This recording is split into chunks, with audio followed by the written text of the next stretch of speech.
अब हमारा टॉपिक आता है रिव्यू का। अपील पहले हो गई, अपील के बाद उसने 163 में तरतीब दी कि रिव्यू क्या होता है, नज़रसानी क्या होती है। अब जो है commissioner, collector and assistant collector, 3 अथॉरिटियों का नाम लिया है उसने, कमिश्नर का, कलेक्टर का और असिस्टेंट कलेक्टर का। मे एट एनी टाइम, किसी भी वक्त। अब प्रोसीडिंग जो हो रही है, चाहे इब्तदा में चल रही है, उसमें उसने इंटरम ऑर्डर दे दिया, इंटरम ऑर्डर के ऊपर आपने नज़रसानी कर ली। अब आज केस दायर होता है, 2 पेशियों गुजरने के बाद उसने इंटरम ऑर्डर पास किया। उस इंटरम ऑर्डर से चाहे आप सेटिस्फाइड हैं या नहीं हैं, तो अब रिव्यू की एप्लीकेशन तब आएगी जब आप सेटिस्फाइड नहीं होते। आपने प्रोसीडिंग चला ली, प्रोसीडिंग एंड तक पहुंचती है। उस एंड पे पहुंचने के जैसे एंड पे पहुंचती है तो उससे 1-2 पेशियों पे आपने पहले एप्लीकेशन रिव्यू के दी जनाब वो ऑर्डर जो आपने पास किया था उससे मैं सेटिस्फाइड नहीं हूं, इसलिए उसने टाइम नहीं लिखा। ट्रायल जितनी उम्र चले, चाहे 2 साल चले, चाहे 1 साल, चाहे 6 महीने, चाहे 2 महीने चले, तो उसने इसलिए लिखा कि एट एनी टाइम, किसी भी वक्त आप रिव्यू की एप्लीकेशन दे सकते हैं। अब आगे देखें कि on his own motion suo motu, 2 तरीके हैं रिव्यू के, कि रेवेन्यू ऑफिसर खुद भी देखता है फाइल, कभी वो उसको खुदा का खौफ नजर आ जाए या खुदा तरसी करे और उसकी क्लाइंट की किस्मत अच्छी हो कि उसने फाइल पढ़ ली हो, अदरवाइज फाइल रेवेन्यू ऑफिसर पढ़ते नहीं हैं। उसने अगर फाइल पढ़ी, फाइल पढ़ने के बाद उसको एहसास हुआ कि ये ऑर्डर जो मैंने पास किया है ये ठीक नहीं है सॉरी, कि ये ऑर्डर ठीक नहीं है, तो वो उसको उस पर रिव्यू कर लेता है। फिर or any of his predecessor in office, predecessor जो उसका मोहरे से आला है, मतलब कि जब उसकी ड्यूटी एक स्टेशन पे लगी हुई थी तो उससे पहले भी कोई था ना, उसका ट्रांसफर हो गया, रिटायरमेंट हो गई, जो भी हो गया, तो वो जब उसकी सीट पे आता है तो उसको प्रीडिसेसर बोलते हैं। कि जब एक ऑफिसर काम कर रहा है, वो उसकी रिटायरमेंट हो गई या उसका ट्रांसफर हो गया, तो आखिर वो सीट वैकेंट तो नहीं रहती ना, उसकी जगह कोई नया बंदा ट्रांसफर होके आता है। जब नया बंदा आके फाइल उठाता है, वो पढ़ के देखते हैं जी मेरे प्रीडिसेसर ने फलां अंडर में मिस्टेक की है, गैर कानूनी कानून के मुताबिक आर्डर पास नहीं किया, तो उसको भी एट एनी स्टेज वो उसको करेक्ट कर लेगा। And on so reviewing modify, reverse और कंफर्म द सेम, वो उसको रिव्यू भी कर सकता है, मॉडिफाई भी कर सकता है, रिवर्स वापस भी ले सकता है, उसी ऑर्डर को कंफर्म भी कर सकता है। समझ आई? नंबर 2 पे उसने कहा any person considering himself aggrieved by an order passed by commissioner, collector और असिस्टेंट कलेक्टर। रिव्यू के उसने अथॉरिटियां बता दी, कहते हैं कि कोई भी बंदा जो अग्रीव्ड हुआ है उसकी दादरसी नहीं हुई जैसे होनी चाहिए थी,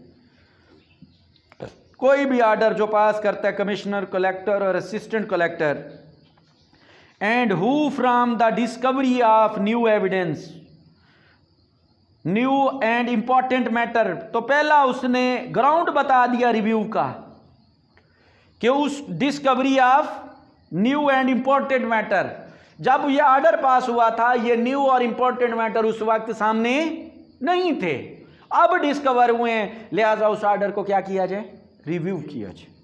पहला ग्राउंड।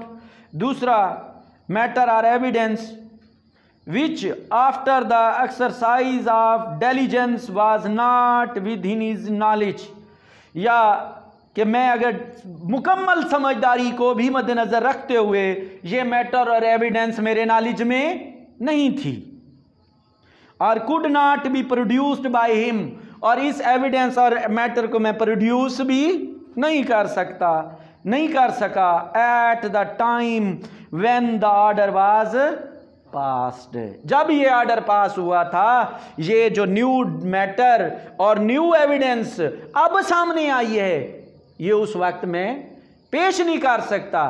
तो आगे से अगली बात आ जाती है ना, कि अगली बात ये आएगी कि आप काहिल सुस्त हो, ला उस बंदे की क्यों हेल्प करे जो सुस्त और काहिल है। तो इसके ऊपर बहुत बड़ा मैग्ज़म है कि ला हेल्प्स द विजिलेंट नार द इडोलेंट, कि हमेशा ला उसकी मदद करता है जो विजिलेंट है, समझदार है, सुस्त और काहिल नहीं है। तो ये प्रिंसिपल उसके ऊपर लग सकता है। उसकी तशरीह करने के लिए उसको ये वर्ड लिखने पड़े कि after the exercise of due diligence, कि मैंने अपनी पूरी समझदारी के साथ प्रोसीडिंग चलाई, एविडेंस भी खिलाई और तमाम मैटर कोर्ट के सामने लाया, लेकिन ये उस वक्त मेरी नॉलेज में नहीं था।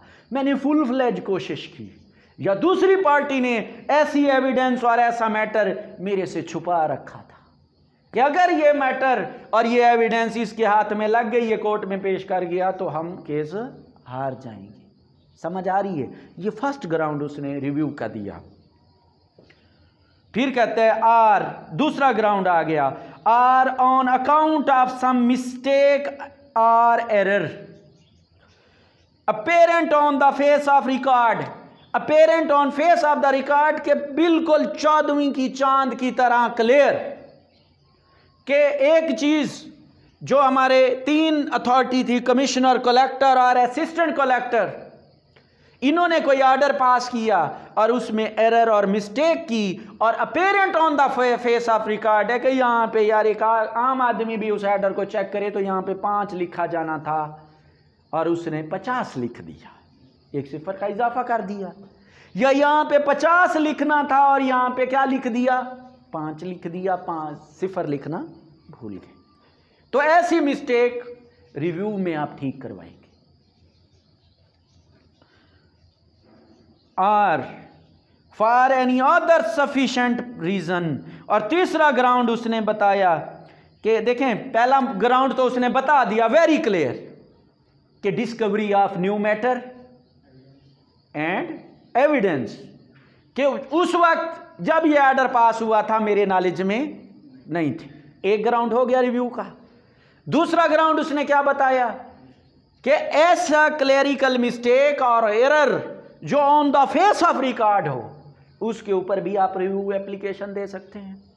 तीसरा उसने कहा कि एनी सफिशिएंट ग्राउंड, जो ये 2 ग्राउंड अगर नहीं लिखे, ये इन 2 ग्राउंडों में वो फॉल नहीं करता, कोई ऐसा ग्राउंड हो कि वो जज के माइंड को भी और रेवेन्यू ऑफिसर के माइंड को भी अट्रैक्ट करे, और इसलिए गुंजाइश लिखी जाती है कि कानून में एक ऐसी शिक जरूर टर्म डाली जाती है कि जो चीज़ें कानून ने बताई हों उसके ऊपर तो आप बेधड़क रिव्यू एप्लीकेशन में शामिल हो जाएंगे। देखें कानून में लिखी हुई है। एक ऐसा मैटर आ गया जो कानून में तो नहीं लिखा हुआ, लेकिन उसको एडवांटेज देने के लिए यह लिख दिया जाता है कि एनी सफिशिएंट मैटर, जिसको कोर्ट और रेवेन्यू ऑफिसर कंसीडर करें कि इसके ऊपर भी रिव्यू एप्लीकेशन हो सकती है, रिव्यू हो सकता है, तो वो कोई भी हो सकता है।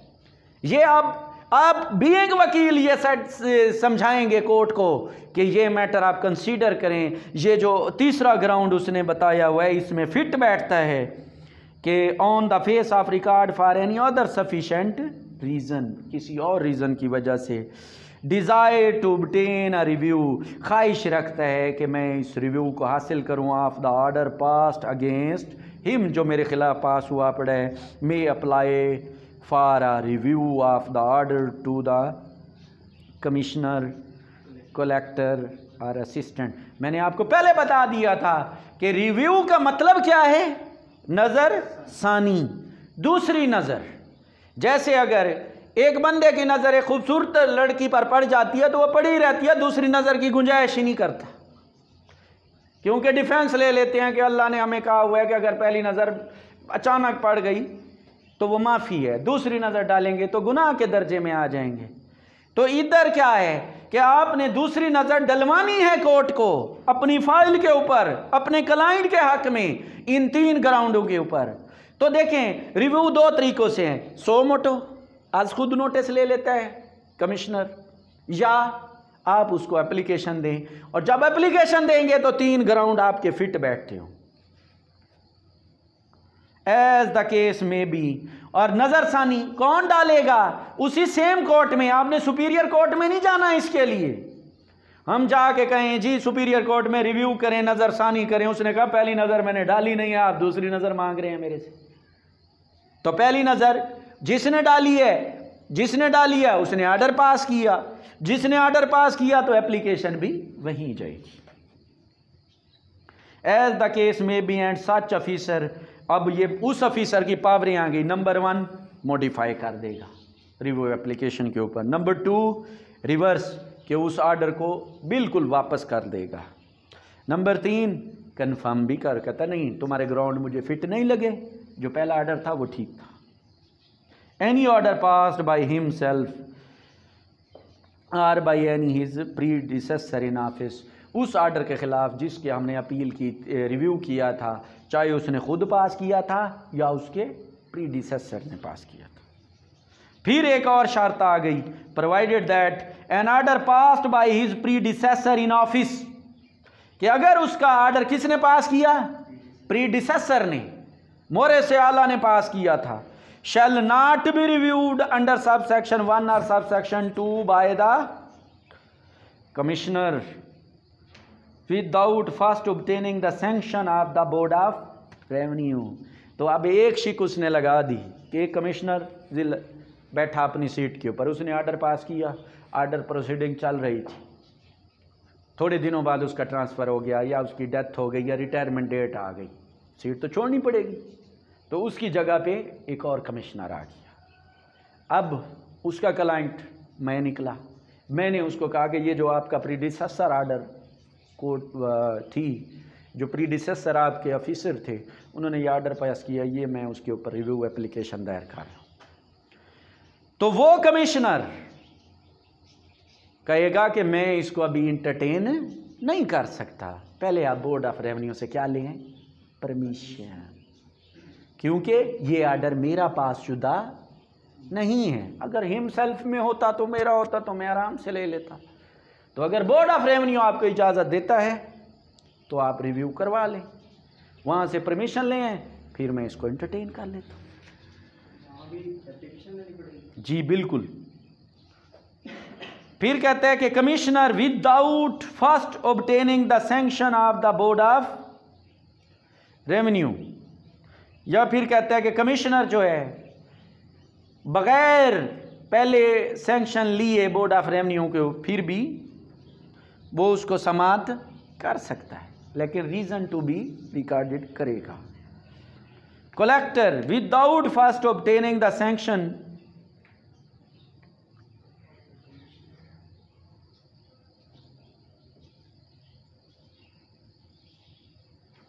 लेकिन ये शर्त कहते हैं कि प्रोवाइडेड दैट, उसने कही कि अगर प्रीडिसेसर ऑर्डर पास करता है ना, तो उसके लिए आपको क्या लेनी पड़ती है? बोर्ड ऑफ रेवेन्यू से परमिशन। लेकिन ये शर्त फिर प्रोवाइडेड में भी उसने लिखा कमिश्नर के लिए लाए नहीं करता। कहता है commissioner without first obtaining the sanction of the board of revenue, उसके लिए ज़रूरी नहीं है कि वो सैंक्शन की परमिशन ले।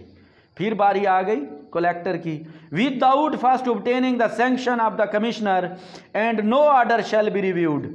तो कलेक्टर को पहले किससे परमिशन लेनी पड़ेगी? किससे? कमिश्नर से। कमिश्नर को किससे लेनी पड़ेगी? बोर्ड ऑफ रेवेन्यू से। And no order shall be reviewed by any other revenue officer without first obtaining the sanction of the revenue officer to whose control he immediately subject. तो क्या नाम है, उसके लिए कलेक्टर से परमिशन लेने की ज़रूरत पड़ती है अगर कोई और ऑफिसर इसमें शामिल होता है, कोई कलेक्टर से हट के है। तो कहता है कि बी पे एन एप्लीकेशन फॉर